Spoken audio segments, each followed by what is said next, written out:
I need not pause to say how very delighted I am to be here this morning and to have the opportunity of standing in this very great and significant pulpit. And I do want to express my deep personal appreciation to Dean Sayer and all of the cathedral clergy for extending the invitation.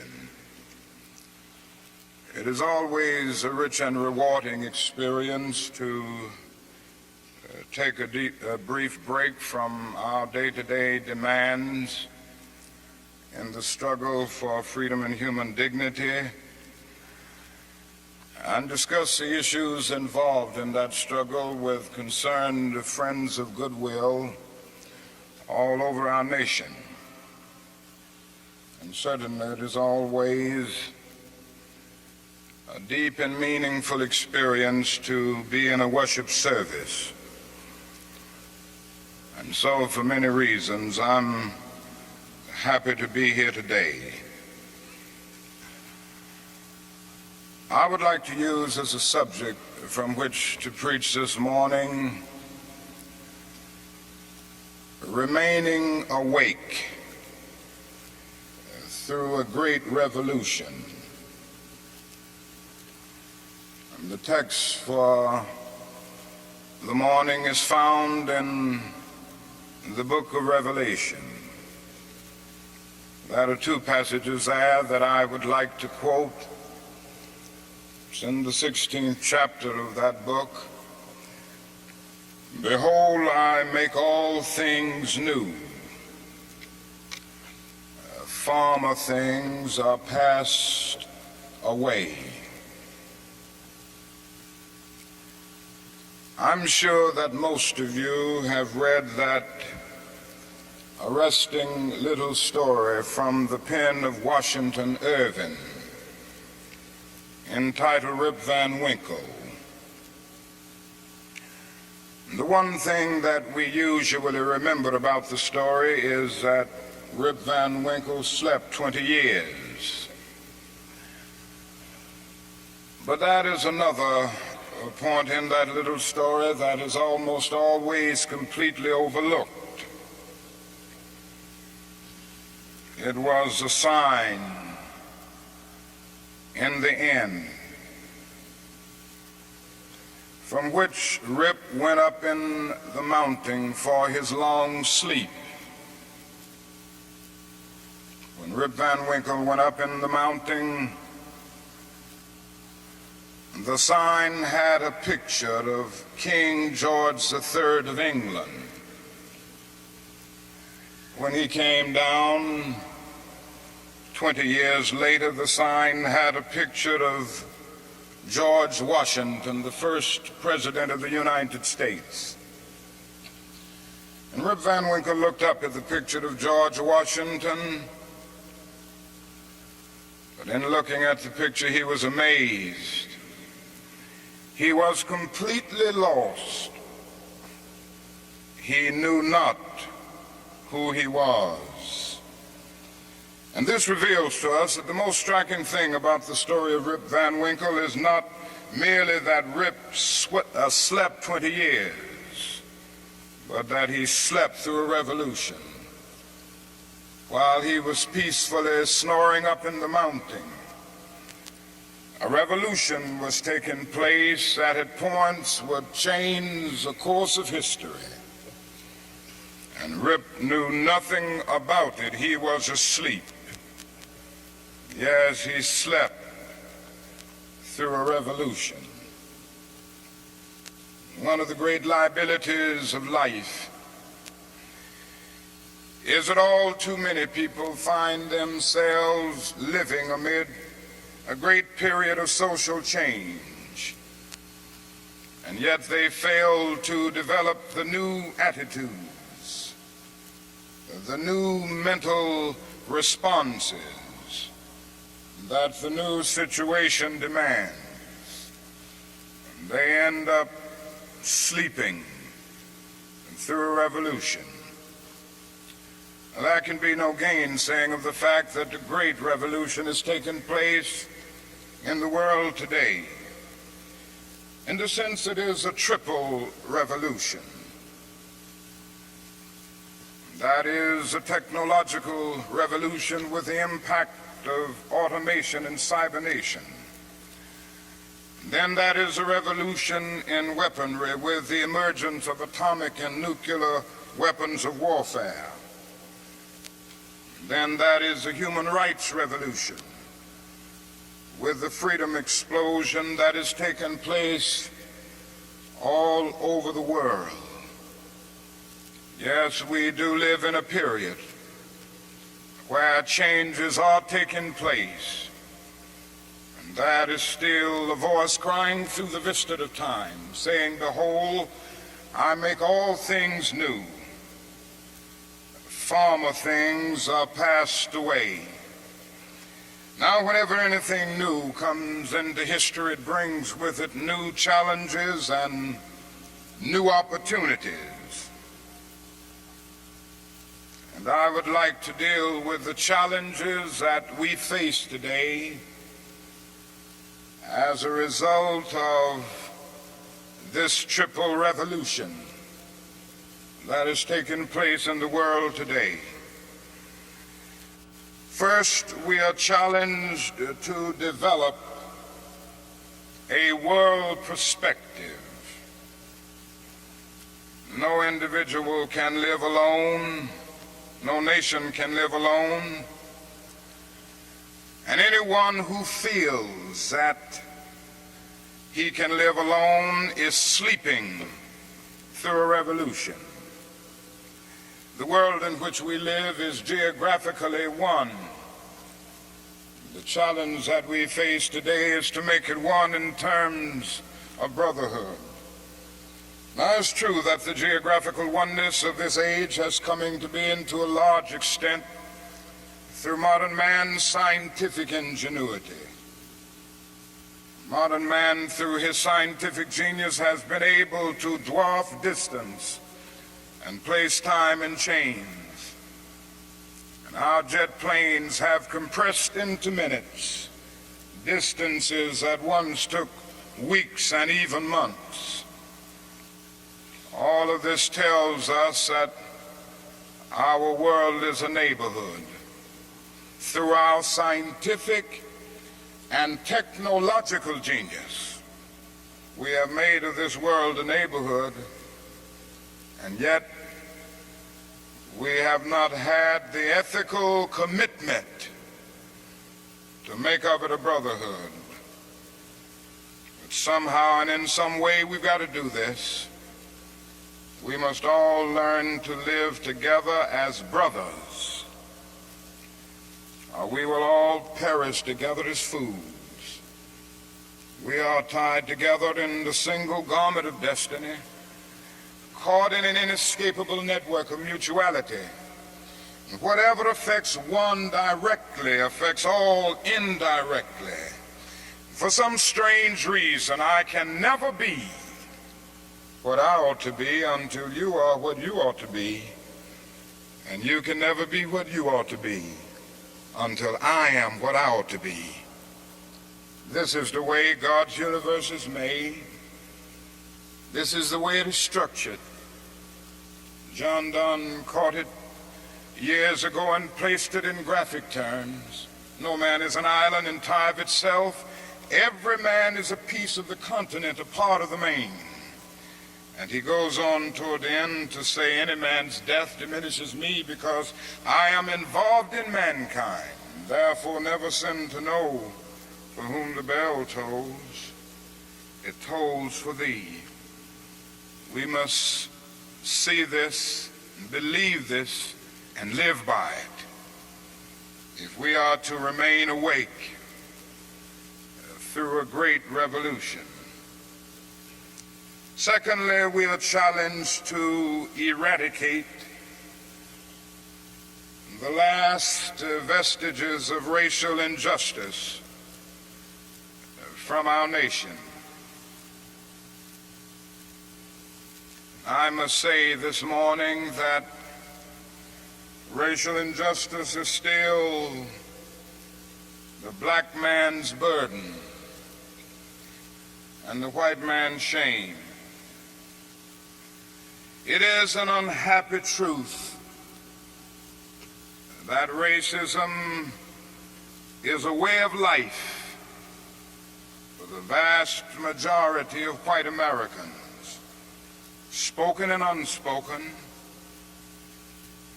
acknowledged and denied, subtle and sometimes not so subtle. The disease of racism permeates and poisons a whole body politic. And I can see nothing more urgent than for America to work passionately and unrelentingly to get rid of the disease of racism. Something positive must be done. Everyone must share in the guilt, as individuals and as institutions. The government must certainly share the guilt. Individuals must share the guilt. Even the church must share the guilt. We must face the sad fact at 11 o'clock on Sunday morning when we stand to sing, "In Christ there is no east nor west." We stand in the most segregated hour of America. The hour has come for everybody, and for all institutions, for the public sector and the private sector, to work to get rid of racism. Now, if we are to do it, we must honestly admit certain things and get rid of certain myths that have constantly been disseminated all over our nation. One is the myth of time. It is a notion that only time can solve the problem of racial injustice. And there are those who often sincerely say to the Negro and his allies in the white community, "Why don't you slow up? Stop pushing things so fast. Only time can solve the problem. And if you will just be nice and patient and continue to pray, in 100 or 200 years, the problem will work itself out." Well, that is an answer to that myth. And it is that time is neutral. It can be used either constructively or destructively. And I'm sorry to say this morning that I'm absolutely convinced that the forces of ill will in our nation, the extreme rightists of our nation, the people on the wrong side, have used time much more effectively than the forces of goodwill.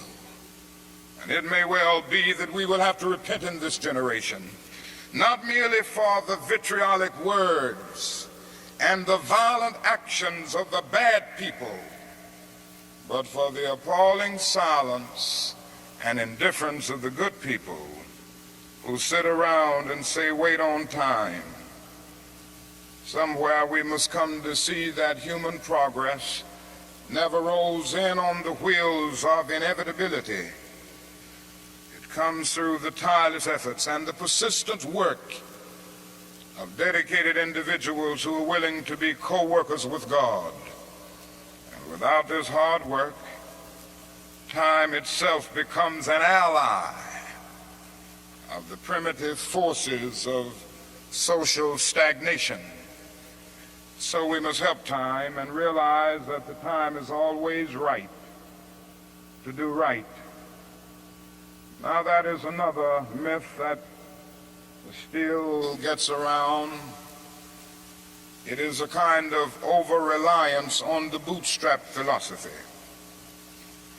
And there are those who still feel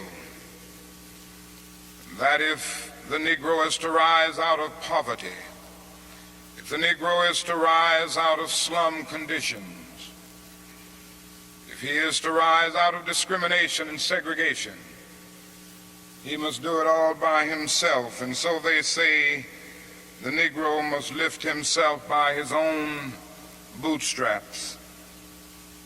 They never stopped to realize that no other ethnic group has been a slave on American soil. The people who say this never stop to realize that the nation made the black man's color a stigma. But beyond this, they never stop to realize the debt that they owe a people who were kept in slavery 244 years. In 1863, the Negro was told that he was free as a result of the Emancipation Proclamation being signed by Abraham Lincoln. But he was not given any land to make that freedom meaningful. It was something like keeping a person in prison for a number of years and suddenly discovering that that person is not guilty of the crime for which he was convicted. And you just go up to him and say, now you're free. But you don't give him any bus fare to get to town. You don't give him any money to get some clothes to put on his back or to get on his feet again in life. Every code of jurisprudence would rise up against this. And yet this is the very thing that our nation did to the black man. It simply said you're free, and it left him there penniless, illiterate, not knowing what to do. And the irony of it all is that at the same time that the nation failed to do anything for the black man, through an act of Congress, it was giving away millions of acres of land in the West and the Midwest, which meant that it was willing to undergird its white peasants from Europe with an economic floor. But not only did it give the land, it built land-grant colleges to teach them how to farm. Not only that, it provided county agents to further their expertise in farming. Not only that, as the years unfolded, it provided low interest rates so that they could mechanize our farms. And to this day, thousands of these very persons are receiving millions of dollars in federal subsidies every year not to farm. And these are so often the very people who tell Negroes that they must lift themselves by their own bootstraps. It's all right to tell a man to lift himself by his own bootstraps, but it is a cruel jest to say to a bootless man that he ought to lift himself by his own bootstraps. We must come to see that the roots of racism are very deep in our country. And there must be something positive and massive in order to get rid of all of the effects of racism and the tragedies of racial injustice. Now that is another thing closely related to racism that I would like to mention as another challenge. We are challenged to rid our nation and the world of poverty. Like a monstrous octopus, poverty spreads its nagging, prehensile tentacles into hamlets and villages all over our world. 2/3 of the peoples of the world go to bed hungry at night. They are ill-housed, they are ill-nourished, they are shabbily clad.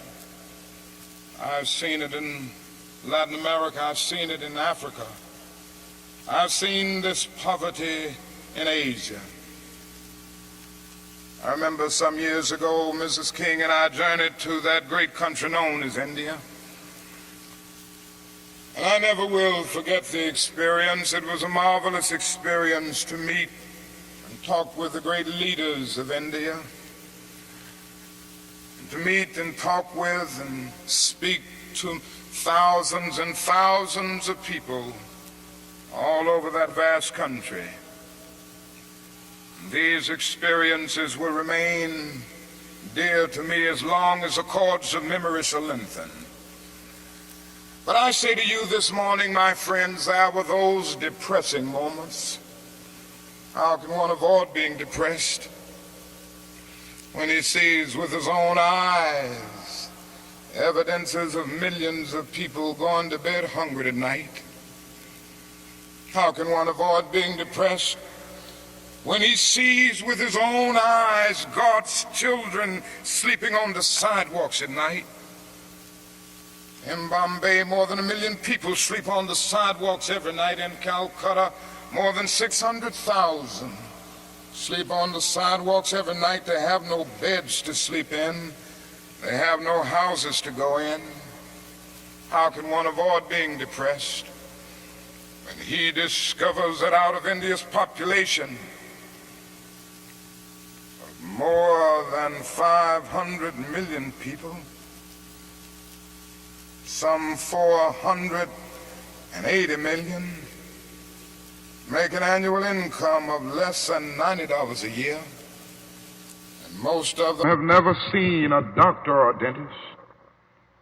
As I noticed these things, something within me cried out, can we in America stand idly by and not be concerned? And an answer came, oh no, because the destiny of the United States is tied up with the destiny of India and every other nation. And I started thinking of the fact that we spend in America millions of dollars a day to store surplus food. And I said to myself, I know where we can store that food free of charge, in the wrinkled stomachs of the millions of God's children all over the world who go to bed hungry at night. And maybe we spend far too much of our national budget establishing military bases around the world rather than bases of genuine concern and understanding. But not only do we see poverty abroad, I would remind you that in our own nation there are about 40 million people who are poverty-stricken. I have seen them here and there. I've seen them in the ghettos of the North. I've seen them in the rural areas of the South. I've seen them in Appalachia. I've just been in the process of touring many areas of our country. And I must confess that in some situations, I have literally found myself crying. I was in Marks, Mississippi the other day, which is in Quitman County, the poorest county in the United States. I tell you, I saw hundreds of little black boys and black girls walking the streets with no shoes to wear. I saw their mothers and their fathers trying to carry on a little Head Start program, but they had no money. The federal government hadn't funded them. They were trying to carry on, and they raised a little money here and there, trying to get a little food to feed the children, trying to teach them a little something.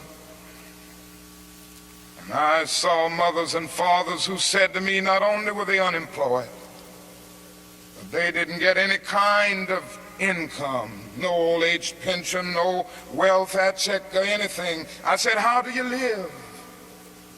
And they say, well, we go around to the neighbors and ask them for a little something. When the berry season comes, we pick berries. When the rabbit season comes, we hunt and catch a few rabbits. And that's about it. And I was in Newark and Harlem just this week. And I walked in to the homes of welfare mothers. I saw them in conditions, no, not with wall-to-wall carpet, but wall-to-wall rats and roaches. I stood in an apartment, and this welfare mother said to me, the landlord will not repair this place. I've been here 2 years. And he had made single repair.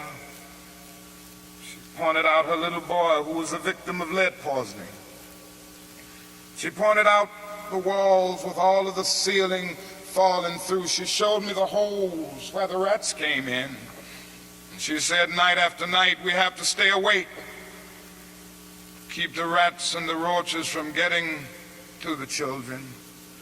I said, how much do you pay for this apartment? She said, $125. And I looked and I thought and said to myself, it isn't worth $60.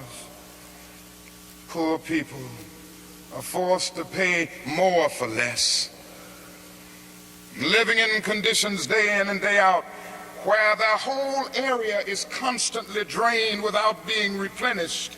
It becomes a kind of domestic colony. And the tragedy is, so often these 40 million people are invisible because America is so affluent, so rich, because our expressways carry us away from the ghetto. We don't see the poor. Jesus told a parable one day, and he reminded us that a man went to hell because he didn't see the poor. His name was Dives. He was a rich man. And there was a man by the name of Lazarus, who was a poor man, but not only was he poor, he was sick. Sores were all over his body. He was so weak that he could hardly move. But he managed to get to the gate of Dives every day, wanting just to have the crumbs that would fall from his table. Dives did nothing about it. And the parable ends saying, Dives went to hell, and there was a thick gulf now between Lazarus and Dives. Now, that is nothing in that parable which says that Dives went to hell because he was rich. Jesus never made a universal indictment against all wealth. It is true that one day a rich young ruler came to him and he advised him to sell all, but in that instance Jesus was prescribing individual surgery and not setting forth a universal diagnosis. And if you will look at that parable with all of its symbolism, you will remember that a conversation took place between heaven and hell, and on the other end of that long distance called between heaven and hell was Abraham in heaven, talking to Dives in hell. Now, Abraham was a very rich man. If you go back to the Old Testament, you see that he was the richest man of his days. So it was not a rich man in hell talking with a poor man in heaven. It was a little millionaire in hell talking with a multimillionaire in heaven. Dives didn't go to hell because he was rich. Dives didn't realize that his wealth was his opportunity. It was his opportunity to bridge the gulf that separated him from his brother Lazarus. Dives went to hell because he passed by Lazarus every day and he never really saw him. He went to hell because he allowed his brother to become invisible. Dives went to hell because he maximized the minimum and minimized the maximum.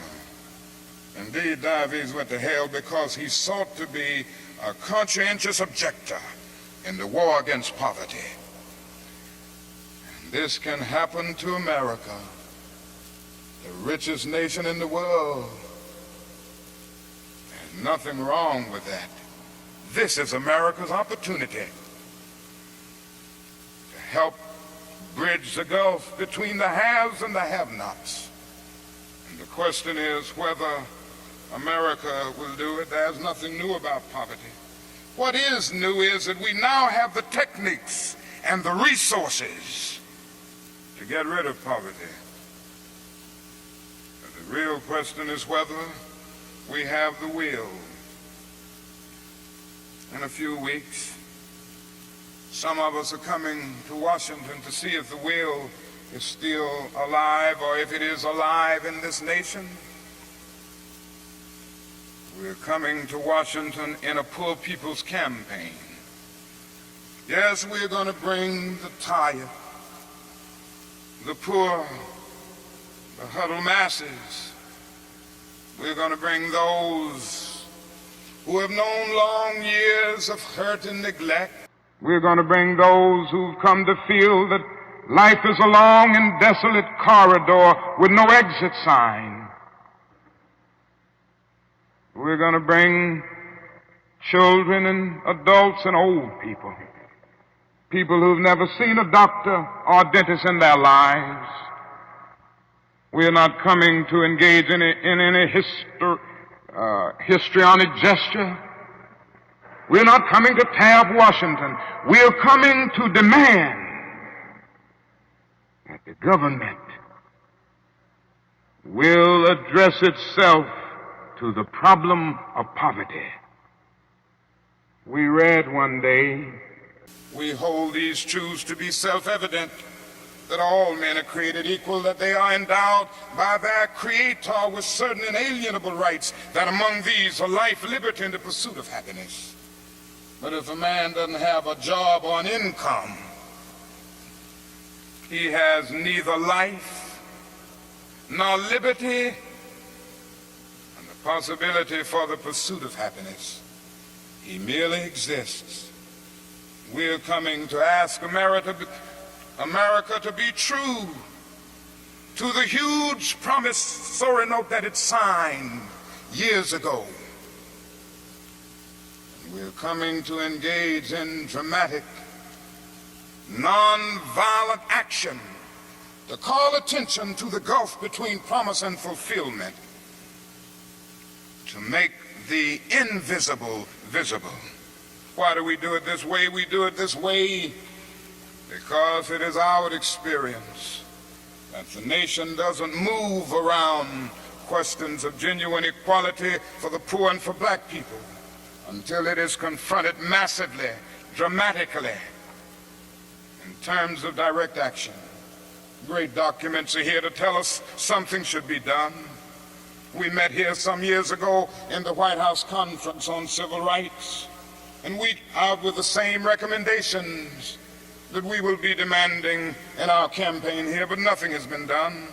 The President's Commission on Technology, Automation, and Economic Progress recommended these things some time ago. Nothing has been done. Even the urban coalition made up of mayors of most of the cities of our country, and the leading businessmen have said that these things should be done. Nothing has been done. The Kerner Commission came out with its report just a few days ago and then made specific recommendations. Nothing has been done. And I submit that nothing will be done until people of goodwill put their bodies and their souls in motion. And it will be the kind of soul force brought into being as a result of this confrontation that I believe will make the difference. Yes, it will be a poor people's campaign. This is a question facing America. Ultimately, a great nation is a compassionate nation. America has not met its obligations and its responsibilities to the poor. One day, we will have to stand before the God of history, and we will talk in terms of things we've done. Yes, we will be able to say, we build gargantuan bridges to span the seas. We build gigantic buildings to kiss the skies. Yes, we made our submarines to penetrate oceanic depths. We brought into being many other things with our scientific and technological power. It seems that I can hear the God of history saying, that was not enough, but I was hungry, and ye fed me not. I was naked and ye clothed me not. I was devoid of a decent sanitary house to live in, and ye provided no shelter for me. And consequently, you cannot enter the kingdom of greatness. If ye do it unto the least of these, my brethren, ye do it unto me. That's the question facing America today. And I want to say one other challenge that we face is simply that we must find an alternative to war and bloodshed. Anyone who feels, and there are still a lot of people who feel that way, that war can solve the social problems facing mankind, is sleeping through a revolution. President Kennedy said on one occasion, mankind must put an end to war, or war will put an end to mankind. The world must hear this. I pray God that America will hear this before it is too late, because today we are fighting a war. I'm convinced that it is one of the most unjust wars that has ever been fought in the history of the world. Our involvement in the war in Vietnam has torn up the Geneva Accord. It has strengthened the military-industrial complex. It has strengthened the forces of reaction in our nation. It has put us against the self-determination of the vast majority of Vietnamese people and put us in a position of protecting a corrupt regime that is stacked against the poor. It has played havoc with our domestic destinies. And this day we are spending $500,000 to kill every Viet Cong soldier. Every time we kill one, we spend about $500,000, while we spend only $53 a year for every person characterized as poverty-stricken in the so-called poverty program, which is not even a good skirmish against poverty. But not only that, it has put us in a position of appearing to the world as an arrogant nation. Here we are 10,000 miles away from home, fighting for the so-called freedom of the Vietnamese people when we've not even put our own house in order. And we force young black men and young white men to fight and kill in brutal solidarity. And yet when they come back home, they can't hardly live on the same block together. The judgment of God is upon us today. And we could go right down the line and see that something must be done, and something must be done quickly. We have alienated ourselves from other nations, so we end up morally and politically isolated in the world. There's not a single major ally of the United States of America that would dare send a troop to Vietnam, and so the only friends that we have now are a few quiet nations like Taiwan, Thailand, South Korea, and a few others. This is where we are. Mankind must put an end to war, or war will put an end to mankind. And the best way to start is to put an end to the war in Vietnam, because if it continues, we will inevitably come to the point of confronting China, which could lead the whole world to nuclear annihilation.